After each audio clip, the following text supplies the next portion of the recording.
Hello everyone.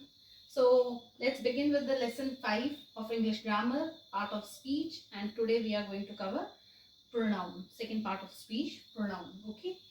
So here I have written Shyam is my younger brother. Shyam loves to play football. Shyam announced to join football academy. I wish Shyam may become a good player. Okay. ये एक sentence है अब जिसमें हम क्या कर रहे हैं व्हाट आर्ट ऑफ स्पीच हमने की थी noun Shyam is the name of a person noun Shyam again then Shyam again okay ना अब आप बताइए कि जब मैं ऐसे बोल रही हूँ तो क्या ये सेंटेंस एक सुनने में अच्छा लग रहा है या देखने में भी ये जब मैं आप पढ़ रहे हैं तो आपको ये मतलब एक इंफॉर्मेटिव लग रहा है या कुछ ऐसा है जो इसमें ऑकवर्ड है जैसे श्याम है जिसको हम बार बार नाउन है नेम ऑफ अ पर्सन है उसको हम बार बार रिपीट कर रहे हैं एक ही व्यक्ति के बारे में हम बात कर रहे हैं और बार बार हम क्या यूज कर रहे हैं प्रॉपर नाउन उसका नाम यूज कर रहे हैं ठीक है अब मैं इसको एक और ढंग से लिखूं इस सेंटेंस को Shyam is my brother Shyam loves to play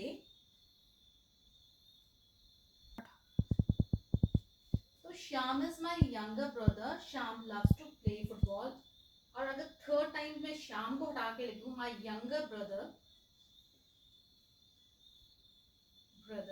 announced to join football academy तो इस जब मैं इस तरह सेंटेंस को लिखूंगी तब भी कैसा लग रहा है जैसे ऐसा पढ़ने में जब हम इसको पढ़ रहे हैं सेंटेंस को तो ऐसा लग रहा है कि हम we are talking about two people हम दो लोगों की बात कर रहे हैं जिसमें श्याम जो है मेरा यंगर ब्रदर है और यंगर ब्रदर कोई और भी है ठीक है तो तब भी ये जो सेंटेंस है सेंटेंसेस हैं अगर ये स्टोरी टेलिंग है या मैं किसी कहीं और इसको इस तरह सेंटेंस बना रही हूँ तो वो मतलब रिपीटेटिवनेस आ रही है मीनिंग जो है वो क्लैरिटी से नहीं आ रहा ठीक है तो इसके लिए हम क्या करेंगे Shyam is my younger brother he loves to play football he announced to join football academy and I wish या कैसे भी and I wish him to become a good player okay तो हमने क्या किया अब इस एग्जांपल में वी रिप्लेस श्याम श्याम जो एक नाउन है उसको फर्स्ट सेंटेंस में वैसे ही रहने दिया Shyam is my younger brother and in second sentence we changed Shyam proper noun instead of that we used pronoun he loves to play football he announced to join football academy and I wish him to become a good player him also pronoun he also pronoun okay तो क्या समझ आ रहा है इस चीज से कि pronoun क्या है a pronoun is a word that is used instead of noun और noun phrase हम करेंगे कहीं और किसी और वीडियो में एक लंबा टॉपिक है ये भी ठीक है तो प्रोनाउन कौन सा वर्ड है एक पार्ट ऑफ स्पीच है ये भी ट्रेडिशनली बड़े सारी बातें होती हैं ट्रेडिशनल जो ग्रामर फॉलो करते हैं जैसे कि प्रोनाउन जो है वो 8 पार्ट ऑफ स्पीच को बिलोंग करता है जो मॉडर्न ग्रामर जो फॉलो करते हैं वो कहते हैं कि ये प्रोनाउन कुछ नहीं है this is just a replacement of noun okay but we consider it as a part of speech एक पार्ट ऑफ स्पीच में प्रोनाउन जो है वो एक है so pronoun is a word कोई भी वर्ड मतलब जो नाउन की जगह हम यूज करेंगे या नाउन फ्रेज की जगह यूज करेंगे सेंटेंस में उसको हम क्या बोलते हैं प्रोनाउन ओके तो प्रोनाउन अब सिंपली कई जगह हम बात करते हैं तो वो कहते हैं कि it's just replacement of noun पर ऐसा नहीं है it has a very important role to play pronoun का एक खुद का एक इंपॉर्टेंट रोल है जैसे कि अवॉइड रेपिटेटिवनेस जैसे इसी एग्जाम्पल में दिख रहा है बार बार नाउन यूज करने से क्या है सेंटेंस एक ऑकवर्ड सी सिचुएशन दे रहा है क्लियरेंस नहीं है चीज की तो प्रोनाउन यूज करने से क्या हो रहा है अवॉइड रेपिटेटिवनेस सेंटेंस में हम उसी चीज को बार बार यूज नहीं करते instead of that we use different pronouns to provide context convey कर रहा है चीजें to make a sentence meaning sentence meaning clearer. यहाँ अब जब आप इस सेंटेंस को पढ़ोगे तो खुद ही आपको समझ आ रहा है कि उसका जो सेंटेंस का मीनिंग है वो ज़्यादा क्लियर है जब हमने प्रोनाउंस यूज़ कर लिए। वहाँ पे हमने पहले प्रोनाउंस कहाँ यूज़ हो रहे, फर्स्ट सेंटेंस में हम नाउन यूज़ करेंगे, उसके बाद उसके लिए हम प्रोनाउंस यूज़ करेंगे। तो ये क्या कर रहा है, it makes meaning of a sentences meaning clearer, उसको ज़्यादा सेंटेंसेस को ज़्यादा क्लैरिटी से हमें बताता है। And shape how we perceive people and things. ठीक है, अब बार बार श्याम श्याम श्याम श्याम यूज़ कर रही हूँ, या श्याम की जगह माई यंगर ब्रदर यूज़ कर लूँ, तो वो क्या कर रहा है, एक कंफ्यूजन क्रिएट करता है। जैसे मैंने यही बोला था, Shyam is my younger brother, Shyam loves to football, अगर मैं यहाँ लिखूंगी my younger brother loves to football, तो क्या हो रहा है, ऐसा कई जगह फीलिंग आएगी, कई जगह पढ़ते हुए ऐसा लगेगा कि हम दो लोगों के बारे में बात कर रहे हैं।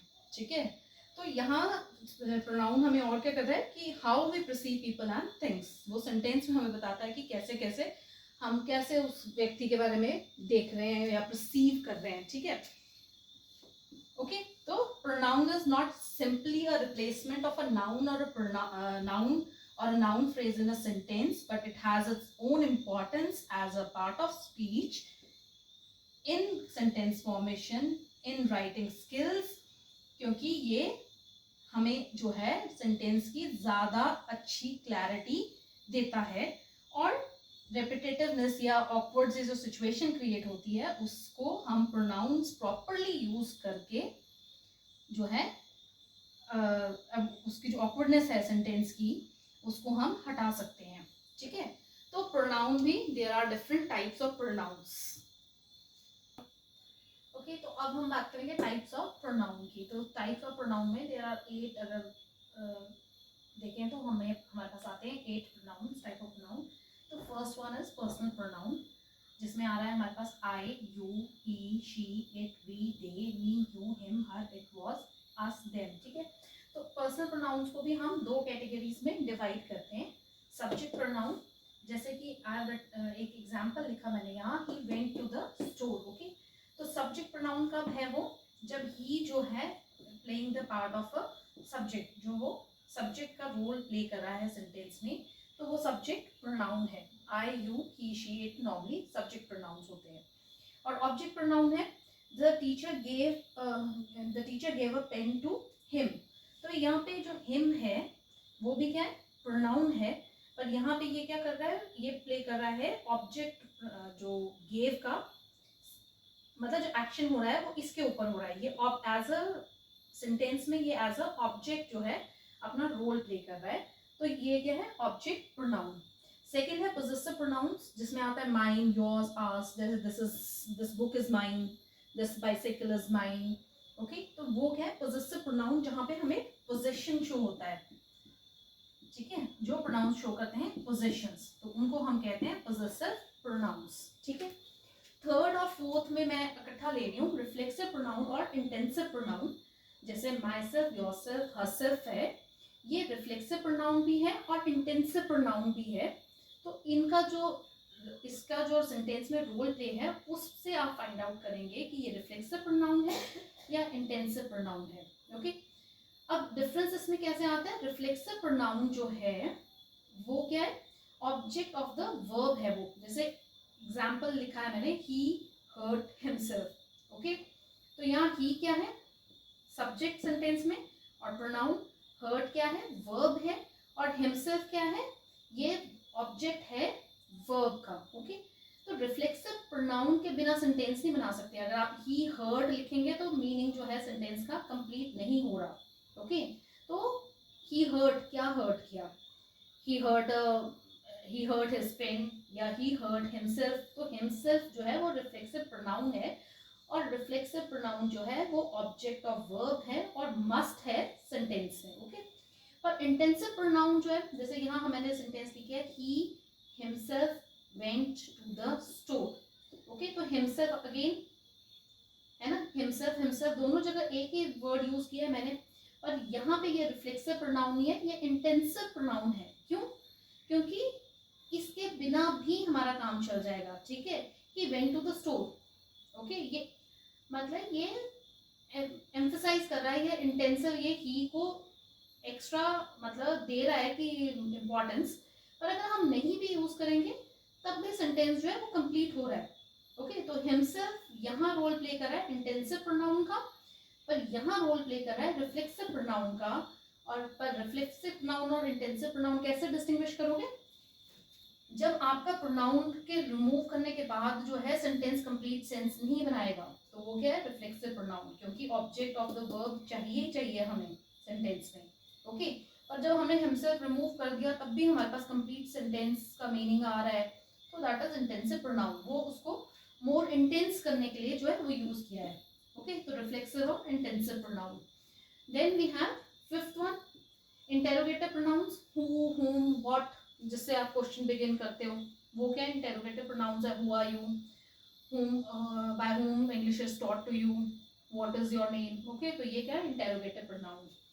Next one, demonstrative pronouns, this, that, these, those, ये जो है डेमोस्ट्रेटिव प्रोनाउंस हैं। जैसे कि this is my book, okay, तो वहां पे वो प्रोनाउन है।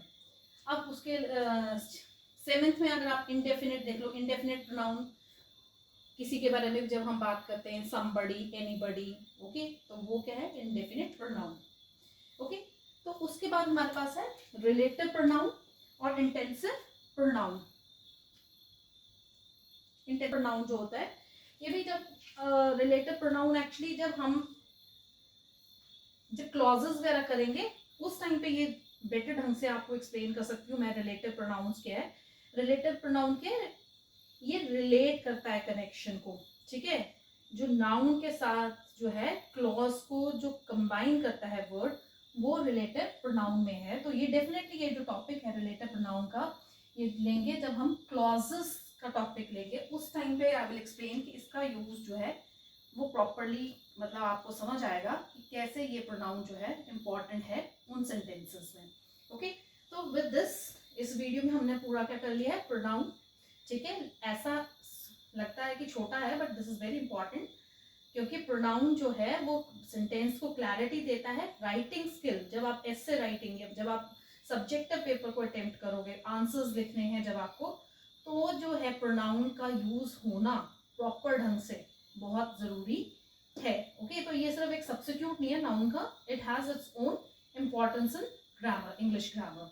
तो this is all about type pronoun and type of pronoun. Okay, और आज का मेरा वर्ड है, ये मैंने पहले भी लिया है वर्ड, हमने वीडियो अगर आप ध्यान से देखेंगे तो सेंटेंस में मैंने ये यूज किया था, परसीव, परसीव। ओके, तो today's word is perceive. You have to find out meaning, part of speech to what it belongs, which part of speech this word belongs to, and of course अगर थोड़े से और efforts डालेंगे तो इसका opposite और similar word ढूंढिए। Definitely जब हम कॉम्पिटिटिव एग्जाम्स जब अटेम्प्ट करते हैं तो ऑपोजिट, एटोनिम्स, सिनोनिम्स जो है उसका क्वेश्चन श्योरली एग्जाम में आता है।